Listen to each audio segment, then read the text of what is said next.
সাথী cookie চ্যানেলে সবাইকে welcome.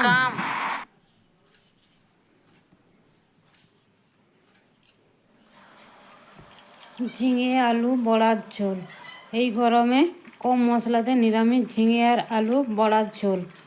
আর আমার এই চ্যানেলটা যদি না সাবস্ক্রাইব করে থাকো, আপনারা সাবস্ক্রাইব করে নিও।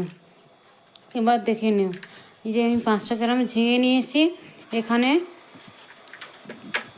আর দুটো বড় বড় আলু নিয়েছি, বড় একটা ছোট একটা। আর দেখো আমি এইভাবে কীভাবে আমি খোসা, দেখো ছুরির পেছন দিক দিয়ে ভালোভাবে আমি চেঁচে নিচ্ছি, সামনের দিক দিয়ে ভালোভাবে চেঁচে নিচ্ছি। একটুও যেন শক্ত পোর্শন বা খসখসে পোর্শন না থাকে। এই দেখো আমি ঝিঙেগুলো ভালো করে জলে ধুয়ে ভালো করে কেটে নিচ্ছি। দেখো তারপরে আমি ওই মিডিয়াম দুটো আলু কেটে নিয়েছি। আর আমার কী কী লাগছে তোমাদের দেখিয়ে দিয়েছি। যে তেল, আমি সর্ষে তেল নিয়েছি। আর মশলা দেখো, আমি ছোলার ডাল ভিজিয়ে নিয়েছি, আর কাঁচা লঙ্কা, টমেটো, আর যে আদা, আর ওইদিকে চাল কুমড়োর বড়ি, লাল লঙ্কা, কাশ্মীরি লঙ্কা, জিরে, হিং, তেজপাতা, সাদা জিরে, হলুদ, চিনি আর পাঁচফোড়ন। এবার দেখো আমি ডালটাকে মিক্সারের মধ্যে পেস্ট করে নিয়েছি, আর ওর মধ্যে দিয়ে দিলাম একটু 2-3 টুকরো আদা, একটা কাঁচা লঙ্কা, একটু পাঁচমোহরি আর একটু হিং। এবার আমি ভালো করে পেস্ট করে নিয়েছি। আর তোমরা যে কোনো ডাল দিয়ে করতে পারো। আমি এটা ছোলার ডাল 3-4 ঘন্টা আগে করে রেখেছিলাম। এটা একটু চিনি দিয়ে দিলাম আর একটু লবণ দিয়ে দিলাম, দিয়ে এটাকে ভালো করে মিক্সড করে আমি রেখে দেবো। আর এটা একদম জল ছাড়া বাড়লে খুবই ভালো হয়। আমি 1 চামচ জল দিয়েছি। এবার আমি একটা কড়াই বসিয়ে নিয়েছি, এবার তেল দিয়ে দিয়েছি বড়াটা ভাজার জন্য। তেলটা গরম হয়ে গেছে আমার। এবার আমি বড়াগুলো ভেজে নিচ্ছি। দেখো, আর এর মধ্যে যে আমি হিংটা দিয়েছি, তোমরা চাইলে দিতে পারো, নাও দিতে পারো। আর 1 চামচ চিনি দিয়েছি। আমি সবগুলো ভালো করে ফেটিয়ে নিতে হবে। আর এই ডাল বাটার সময় জল কিন্তু একদম না দিলেও চলে। যদি একদম মিহি না হয়, তাহলে 1 থেকে 2 চামচের মতো জল দেবে, 1 থেকে বেশি জল দেবে না। দিয়ে একদম ভালোভাবে ফাটিয়ে নেবে। আমি 1 থেকে 1.5 মিনিট ফাটিয়ে রেখে দিয়েছিলাম। তারপরে আমি বড়াটা ভেজে নিচ্ছি। আর আমি আঁচটা কিন্তু মিডিয়াম রেখেছি। আর ডাল বাটা যদি একটু বেশি জল দিয়ে বাটা হয়, তাহলে ডাল বাটাগুলো পাতলা হয়ে যায় আর তেলে দেওয়ার সাথে সাথে কিন্তু ছড়িয়ে যায়, আর এরকম টোপা টোপা হয়ে থাকে না। আর সেই বড়া কিন্তু জলে দেওয়ার আগে একদম ঝরিয়ে যায়, আর সেগুলো খেতে কিন্তু একদম ভালো লাগে না। আমার হয়ে গেছে সবগুলো বড়া ভাজা। এরপরে এর মধ্যে আমি যে চাল কুমড়োর বড়িগুলো রেখেছিলাম, এটা তোমার দিতে পারো, নাও দিতে পারো। আমার বাড়িতে ছিল বলে আমি দিয়ে দিলাম।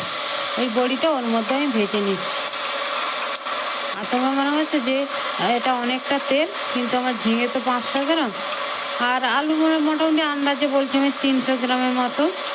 আর এই তেলের মধ্যে আমি আবার আলু কেটে রেখে, আলুগুলো যে জল থেকে তুলে রেখেছি, ওইগুলো আমি দিয়ে দিলাম ওর মধ্যে। এর মধ্যে আলুগুলো দিয়ে দিলাম, আর ওর মধ্যে আমি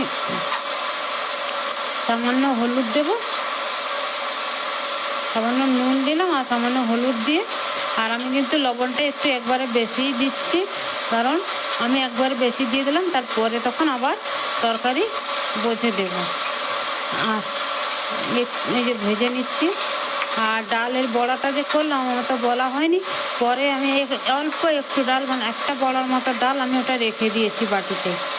আর যে অল্প আছে আমি ভালো করে আলুগুলো ঢাকা দিয়ে ভেজেছি। এরপর ঝিঙে দেবো। আর ঝিঙে দেওয়ার পরে কিন্তু আঁচ একদম লো করা যাবে না। আর যদি লো করে দেওয়া যায়, তাহলে ঝিঙেগুলো ভাজা হবে না আর মশলাটাও কষা হবে না। দেখো এগুলো ভাজা হতে থাকুক। এবারে আমি ততক্ষণে মশলাটা আমি রেডি করে নেব। ওই মিক্সারটাই দেখো আমি 2 কাঁচা লঙ্কা, 2 টমেটো কেটে রেখে দিয়েছিলাম, সেইটা পেস্ট করে নিয়েছি। আর একটু ডাল বাটা রেখে দিয়েছিলাম একটা বড় সাইজে, ওর মধ্যে টমেটো দিয়ে দিলাম বেটে রাখা। আর আমি একটু লাল লঙ্কা দিলাম আর একটু কাশ্মীরি লঙ্কা দিলাম, মানে হাফ চামচ করে সব দিলাম। হলুদ গুঁড়ো আর লঙ্কার গুঁড়ো আমি হাফ চামচ করে দিয়েছি। এটা ভালো করে মিশিয়ে নিয়ে এরবারে আর এটা মিক্সিটা ধুয়ে জলটা আমি ওর মধ্যে দিয়ে দিলাম। আর তরকারি কালার হওয়ার জন্য আমি কাশ্মীরি লঙ্কাটা দিলাম। আর এদিকে মশলা মিশিয়ে রেখে দিয়েছি। এদিকে আলু আর ঝিঙেটা খুব সুন্দর ভাজা হয়ে গেছে। এবারে গুলে রাখা মশলাটা ওর মধ্যে দিয়ে দিলাম। এবার ভালো করে আমি নাড়াচাড়া করব, ভালো করে কষাই নেব। ডাল বাটা দেওয়া হয়েছে, তাও নিচে ধরে যেতে পারে, এই জন্যে ভালো করে নেড়ে যাচ্ছে।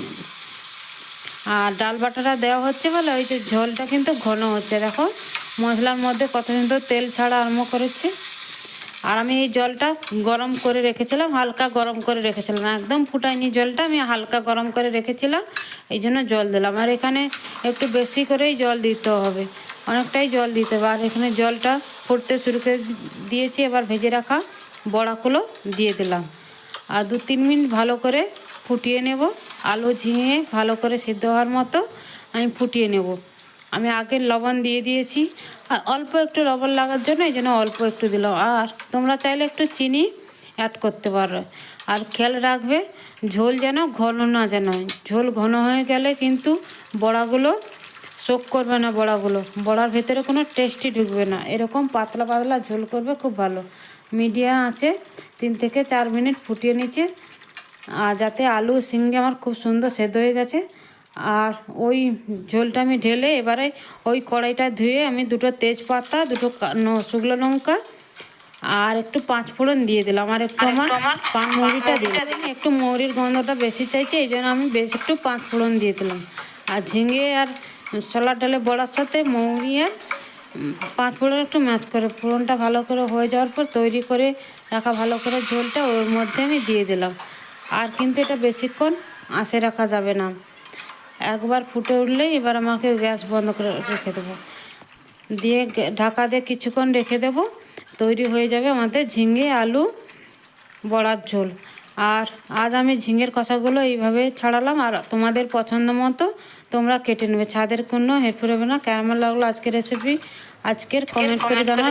ভালো লাগলে নিজেরা রান্না করে খাবেন। এই রান্নাটা ভালো লাগে কমেন্ট করে জানাবে। সবাইকে ভালো রাখা, অনেক অনেক শুভেচ্ছা। সবাই আবার দেখা হবে। এই ভিডিওটা শেষ করলাম।